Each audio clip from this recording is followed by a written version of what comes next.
Salut à toi, j'espère que tu vas bien et bienvenue sur cette chaîne YouTube qui parle d'énergie, de développement personnel et de spiritualité. Je suis Steven et aujourd'hui j'ai envie de te parler des extraterrestres. J'ai envie de te parler des extraterrestres, pourquoi? Parce que selon moi, ils sont sur Terre. Ils sont parmi nous.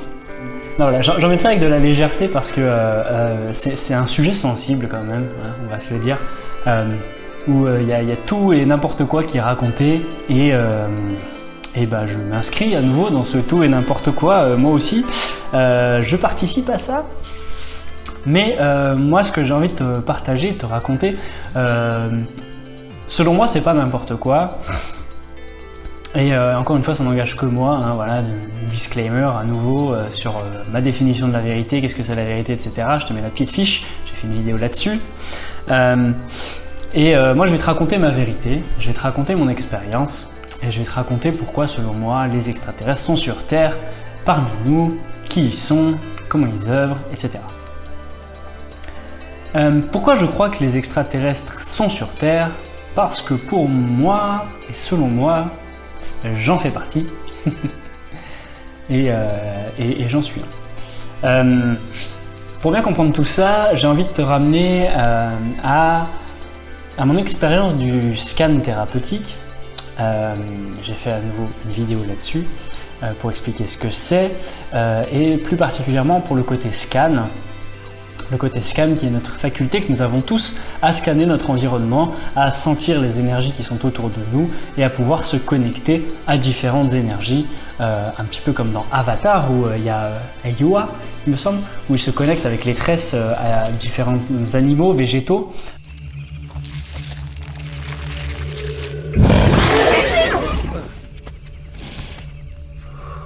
Ça, c'est Tsahaylu, ce qui fait le lien. Il faut que tu la sentes. Sens son cœur qui bat, sa respiration, la force de ses jambes. Tu peux lui dire ce que tu attends d'elle, dans la tête. On peut dire qu'ils captent du coup leur énergie, ils ont concrétisé ça dans de la matière dans le film, mais c'est ce qu'on fait en fait de manière énergétique, nous ici dans cette réalité-là. On fait ça de manière énergétique et on a du coup accès à de l'information qui nous permet de discuter avec différentes énergies. Et dans ce vaste univers qui est le nôtre, il me paraît totalement inconcevable qu'il n'y ait que l'humanité. Déjà d'un point de vue physique, il y a tellement d'espèces et de variétés sur cette planète que c'est fou, tu vois. Et puis il y a tellement il me semble que j'avais entendu ça où il y a autant de galaxies dans l'univers, si ce n'est plus, que de grains de sable sur Terre. Je ne sais pas si tu te rends compte de la quantité de grains de sable qu'il y a sur Terre. On ne peut même pas se le représenter. Donc imagine le nombre de galaxies qu'il y a. On est un système solaire dans notre galaxie parmi des milliards. Donc comment il pourrait n'y avoir que nous? Tu vois, ce serait vraiment, les probabilités sont faibles que nous ayons réussi à vivre sur cette Terre parce que c'est une des seules planètes qui nous a permis la vie. Okay, telle qu'on la connaît actuellement, du coup cette probabilité est tellement grande, petite plutôt, c'est une faible probabilité que cette planète existe, mais cette faible probabilité à l'échelle de l'univers, elle est énorme, je pense. Voilà, donc là je ne m'appuie sur aucun truc scientifique à part ce que j'ai déjà entendu et mes pensées, tu vois, et mes croyances. Je pense pas être le seul à penser ça, donc voilà, je te le partage. Donc voilà, et ensuite, on sait déjà qu'il y a des exoplanètes qui existent, et comme je l'ai dit, la vie telle qu'on la connaît sur cette planète, c'est notre référentiel, et on s'attend à trouver la même vie ailleurs. Or, c'est pas forcément le cas. On sait déjà que sur la Lune et sur Mars, sur la Lune j'ai un doute, mais sur Mars, on sait qu'il y a des micro-organismes qui vivent dans la glace, dans la calotte polaire de Mars. Donc c'est qu'il y a de la vie. On sait qu'il y a des exoplanètes qui existent, notamment dans Proxima du Centaure, qui est le système solaire le plus proche de nous, il me semble, ou la galaxie la plus proche de nous. il y a une planète voilà, qui pourrait recueillir la vie sous une forme telle qu'on la connaît nous. Mais si ça se trouve, elle est complètement différente. Et encore une fois, on réfléchit en termes égo, mental, humain, 3D, matière, et on ne réfléchit pas en termes d'énergie. En termes d'énergie, il y a des fréquences qui sont différentes, donc il y a des énergies qui vivent sur différents plans, si on pourrait dire ainsi, et sur différentes énergies, sur différentes vibrations plutôt.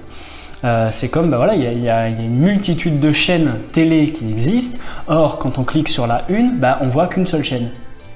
Mais il n'y a pas que celle-là qui existe. Si on change de canal, on change de fréquence, on va sur la 2, hop, il y a une autre chaîne qui existe. Et on ne voit plus l'autre.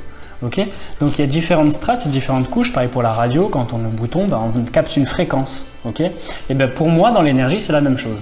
Il y a des énergies qui vivent sur des fréquences qui sont différentes. Nous, on est sur une fréquence donnée, mais d'autres sont sur d'autres fréquences, qu'elles soient plus basses, donc qui vibrent plus lentement, ou sur des fréquences plus hautes, donc qui vibrent plus rapidement. Voilà.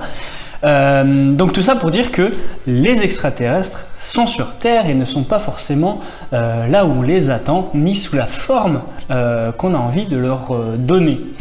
Parce que, eh bien, soit ils sont sous forme d'énergie, donc décorporée, sans corps physique, ce n'est que de l'énergie qui se balade, okay, et qui ne viennent pas de la Terre, donc extraterrestres, qui ne vient pas de la Terre. Donc ça peut être tes anges gardiens, ça peut être tes guides, ça peut être tes contacts, tes énergies de soutien, ça peut être un dragon, je ne sais quoi, qui vient en fait auprès de toi dès que tu l'appelles. Moi je sais que j'ai un contact, une énergie de soutien qui vient des annales akashiques, qui est le temple du savoir dans l'énergie. Et lui il vient pas de la Terre, il vient des annales akashiques. Donc dès qu'il vient à côté de moi quand je l'appelle, c'est un extraterrestre qui est sur Terre, tout simplement. Et pourquoi moi je pense que j'en suis un? Parce que voilà, j'ai vécu des scans qui m'ont permis de comprendre que mon énergie a vécu beaucoup d'expériences sur Terre, mais ne vient pas d'ici. Et en ce moment, 2022 et toute la période 21e siècle, il y a énormément d'énergie qui viennent s'incarner dans des corps humains, mais qui ne viennent pas de la Terre, qui ne sont pas issus de la Terre.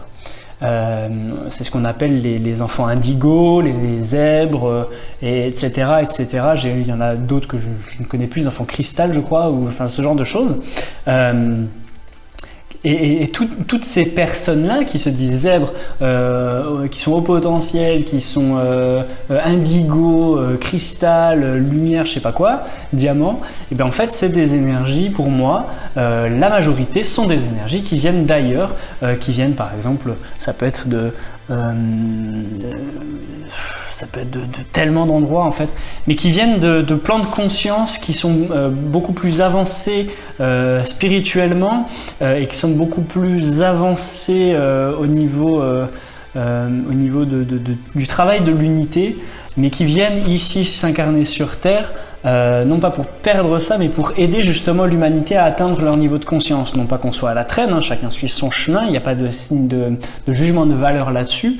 C'est juste que il y a un mouvement qui est en train de se créer sur Terre, dont on parle depuis quelques années maintenant, qui est l'éveil des consciences, qui est la transition entre la 3D et la 5D qu'on a vécu le 21 décembre 2021, et qui appelle à plus d'amour, à plus d'harmonie pour s'élever vers la lumière, s'élever vers la conscience, s'élever vers l'unité, etc. Et pour aider ça, eh bien, l'humanité, si elle était seule face à elle-même, elle galérerait. Donc il y a dans l'univers quelque chose qui s'est créé qui fait que d'autres énergies viennent accompagner ça, viennent aider ce mouvement-là pour les humains qui sont prêts à vivre ça. Et moi, j'en fais partie. Et d'autres personnes que je connais en font partie également, et beaucoup, je pense, d'entre vous qui regardez ça en font partie, mais sans en avoir conscience. Et c'est ça qui est génial quand on fait une séance de scan thérapeutique, c'est qu'on peut aller chercher quelle est ta mission de vie, à la fois pour toi, ton expérience personnelle, mais à la fois pour ta contribution au monde. Et dans cette contribution au monde, c'est souvent là qu'on voit je viens pour aider telle chose, je viens pour accompagner ci, je viens pour faire ci, etc. Et on se rend compte également, quand on cherche un petit peu qui sont les contacts, qui sont les énergies de soutien et pourquoi tu es venu t'incarner sur Terre, que l'énergie que tu as vient d'ailleurs, quoi. et vient d'une autre planète, vient d'une autre galaxie, vient d'un autre plan d'énergie, mais est venu ici pour soutenir physiquement dans la matière l'humanité et aider à monter tout ça. Donc voilà, les extraterrestres sont sur Terre, les guides sont incarnés et ils sont sur Terre, c'est nous. Donc voilà, si toi tu as l'impression d'être un extraterrestre et que tu t'es toujours dit punaise, mais je comprends pas qu'est-ce que je fous sur cette terre, j'ai l'impression de venir d'ailleurs, fais-le moi savoir en commentaire et rassure-toi, tu n'es pas tout seul. Je serais ravi qu'on puisse échanger ensemble là-dessus, peut-être sur un live, un de ces quatre, ça pourrait être sympa. Voilà, n'hésite pas à t'abonner à cette chaîne si le contenu te plaît et à laisser un pouce en l'air si cette vidéo t'a plu et si elle t'a intéressé. Quant à nous, on se retrouve dimanche à 18 h pour une méditation guidée. Et puis voilà, je te souhaite une magnifique journée, une magnifique soirée ou une magnifique semaine selon l'heure à laquelle tu regardes cette vidéo. C'était Steven, à la prochaine.